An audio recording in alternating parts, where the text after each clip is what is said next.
How do? Little vlog today, prompted by a Yorkshireman who's a prison officer. So what we're going to talk about today, I'm going to take you back to 80s. No music or dancing, guys. So when I went into engineering in the 80s, at that time, whoever were pushing postgraduates into engineering managerial jobs. I worked at a training centre with some, they were called EP1s. Obviously educated, absolutely clueless, no practical sense, and no managerial experience. British Steel was a classic, guys. Some of you might not remember who British Steel were. Obviously a big company. British Steel was one of them companies, joking aside, that had more managers than workers. What do I mean by that? My stepdad Terry, how do, if you ever see this Terry, took me to a big plant in Wales. British Steel plant, yeah. He worked at Orgreave in Sheffield, became infamous during the miners' strike. Orgreave, there was a lot of battling there. You know, it was not good for a lot of people. Anyway, moving swiftly on, so we went to this big plant in Wales. We went through about 8 security gates. We were in a Ford Transit with a flat back, and we had an item on there for this plant. This plant was massive.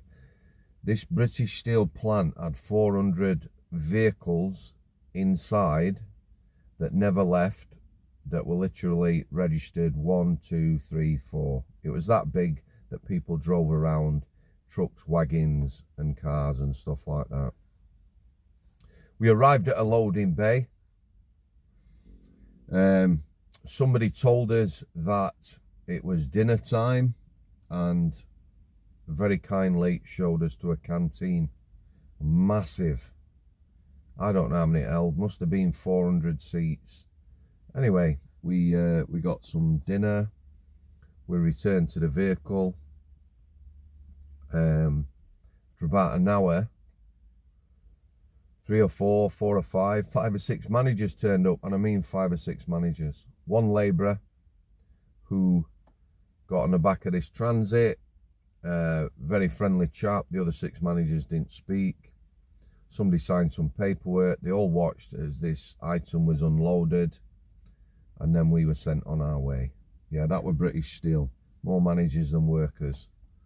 Not surprising British Steel went down the pan, guys. So back to 80s, EP1s. You know, somebody was pushing this, postgraduates into managerial positions. Anyway, that didn't work out so well. I worked with plenty, like I say. Being educated at university doesn't mean you're going to be able to do a job, don't mean you're going to be able to manage people, doesn't mean you're going to have any practical sense. Tell you a little bit about the people I work with in engineering. Stay with me, guys. 5-year apprenticeships, a lot of these did. 5 years training on the job. You know, a nurse, 3 years training, and rightly so, you know, the job they do in that. 5 years. A lot of people I work with, 5 years learning a job. Yeah, and, you know, obviously engineering changed massively, and these people had to move with the times. Then let's get into the 90s. So I know, or did know, well, still know, a good few nurses who worked at the Northern General Hospital in Sheffield. They worked on the ICU and cardiac intensive care unit and cardiac intensive care unit, right? They'd all done the training. They'd all worked in other areas of the NHS, and they now worked on there. So they are skilled operatives, if you like, very skilled. Tough job. Yeah, quite intense. Anyway, at that time, the NHS decided they were going to put a whole layer of managers in, yeah? Just for some reason, these managers weren't nurses. They didn't come from nursing backgrounds. They came from all over. They put them in. So ICU and cardiac intensive care got a manager, yeah?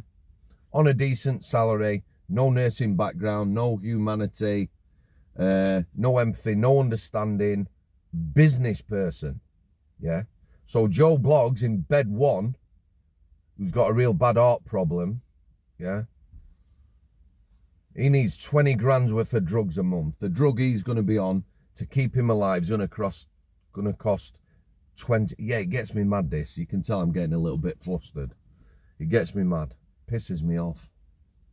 Yeah, too much. Cross. He can't have them drugs. It all became about cost, yeah? And again, these people have no nursing background, no medical background, no nothing. Business managers, yeah? Cost saving. At that time as well, the NHS was just going through, let's just say it how it is, yeah? They were going through all this political bollocks that everyone's going through now, where we employ people not on a skill basis, you know, how good they are for the job, best lad or lass for the job. We employ them for other reasons, ethnic background and stuff. So cardiac intensive care, yeah, they got the lead nurse. I don't want to use a name like matron or whatever.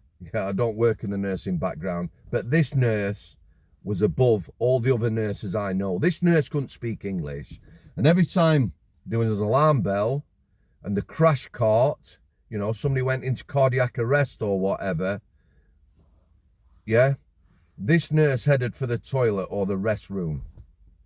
Didn't involve herself in that sort of stuff, yeah, but she was over all the other nurses. Bollocks to that, yeah?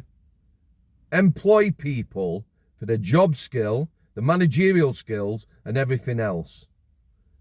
Prison service, police, you're going to fall on your ass at some point. You really are.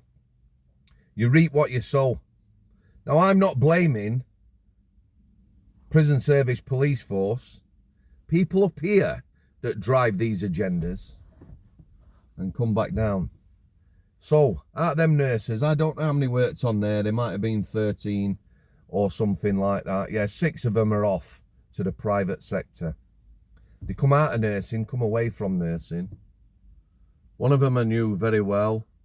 Cracking nurse, empathy, understanding. Yeah, went into the private sector. Occupational health. Yeah. Better hours. Treated better. Recognised for the skill, way bigger salary, yeah? So that's 6, back in the 90s, super skilled nurses out the job into the private sector. Now let's get to the prison service now. The prison service, whoever the prison service is, prison service headquarters, people above them, yeah? Pushing fast-track promotion, unlock graduates, call it what you will. They're getting people straight from university or people within the job are getting promoted very quickly. I've already talked about prison service staffing now. That's private and public sector. Yeah, very young workforce, unskilled, big turnover. People aren't becoming experienced. They're out the job before they get chance to become experienced. The experienced staff that are still then there, again, will be super stressed, counting down the time, you know, only 5 years to go. That 5 years will kill them. It'll be the longest 5 years of their life. It'll be like dog years. Yeah? 7 5s are 35. It'll be like 35 years. But joking aside, it'll drag. So back to the Yorkshireman. Within his establishment, lots of these people, not 1 or 2, you know, lots. 10, maybe a dozen. Fast track promotion, unlock graduates. People are pushing this. See, these people are going to change the prison system. They're going to make it a wonderful place. They've got new ideas, fresh ways of looking at things. They're going to talk to people in a proper manner. They're going to call people Mr. Smith, Mr. Jones, and things like that. What everyone's missing, yeah, is, first of all, the workforce is inexperienced and the youngest ever, yeah. So your lack of experience at a manager is not going to help in any way at all. If this had been 30 years ago, when the prison service, or even 2010, when I was at Strangeways, and it had a good solid staff, you could have put all these people straight out of uni who were clueless, yeah, as managers. The prison would have still run every day. If you'd have taken all the senior officers, first level of promotion, all the principal officers, next level, all the governors out of the jail, sorry, one take, guys, out the jail, Strangeways would have still run. It'd have been a safe jail with a good regime, yeah? You could have put them managers, unlock graduates, fast track promotion people into that job. It'd have still run, yeah? However, they still would have at some point had to have made major decisions. Yeah, it's no good, guys. Yeah, so all you people at the top now who don't want people like me talking about this, tough shit. Yeah, it's not helping nobody. And what you have to understand as well is, you can call people Mr. Smith, Mr. Jones, you know, no swearing, all this sort of thing. Yeah, prison population's not changing because they've been locked up for 2 years, because there's way more drugs. Once the lid comes off this pandemic and they start doing anything, ooh, yeah. Think that assaults 2018, 2019, yeah, I think it was bad then, the self-harming, the bullying. Watch what happens. Yeah.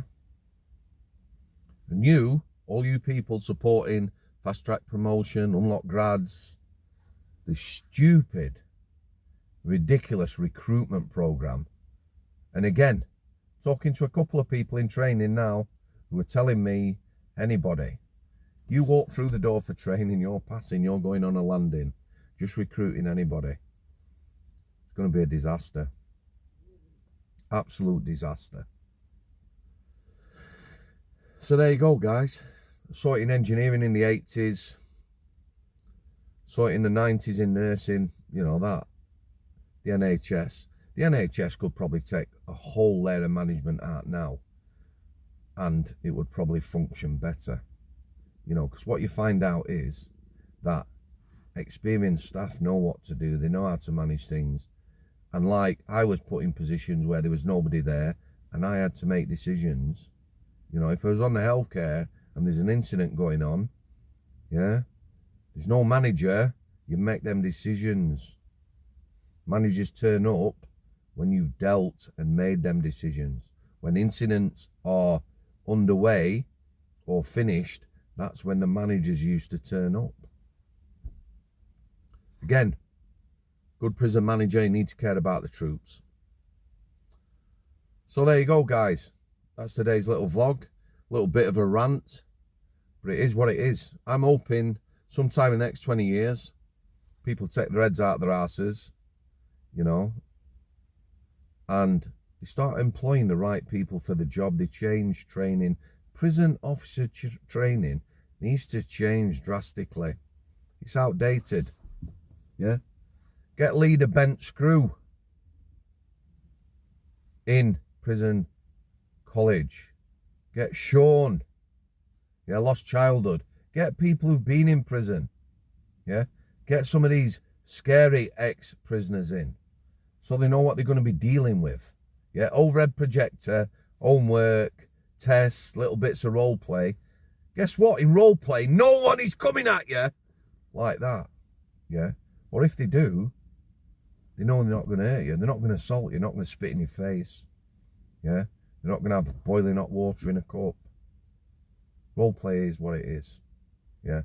You need real people teaching these people. Get rid of all these fake tossers who come back after retirement, you know. Oh, here's my telephone number, all the cheeky young girls, yeah? Plenty of them about, I know that.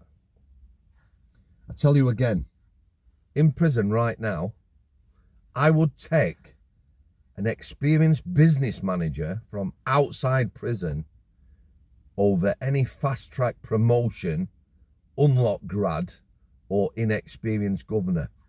You know, this geezer who took all Marks and Spencer's, yeah? Big company, Marks and Spencer's, we all know that. We know what they do, yeah? So he goes in there, and what's he see? Or what's he come up with? Meal deal, yeah? Meal for two for a tenner. Boom. Away you go, yeah? That keeps the company floating. Little idea from a businessman, yeah? Greg's vegetarian sausage roll. I've had one, not a big fan. But again, give the company a boost. Just a new product, one product. And finally, I do read all the comments, guys. Somebody said about young people. You know, I shouldn't be giving young people a hard time. I'm not giving them a hard time. They're going to get an hard time when prisoners come out, believe me. They are going to get an hard time. But he said, you forget me, that we send young people off to war. Which is true. But guess what? When they go in the military, yeah, all the people that are training them, experienced, getting them fit, teaching them how to shoot straight, yeah, they're on their side. When we do send them off to war, or to do the jobs wherever they are around the world, yeah, they've had proper training, yeah. They've gone into the job knowing what they're letting themselves in for. I know the army has gone a bit PC, like the rest of the world. A few ex-squaddies, you know, talking to me the way it's going. However, they still get appropriate training and they are prepared. Yeah, of course they're not going to experience. If you've never been in a war zone or whatever, you're not going to be experienced in that field. But you're going to be trained to a standard where hopefully, yeah, you will survive and cope in that environment. If you want to talk about us sending young people off to war, let's go back to Vietnam.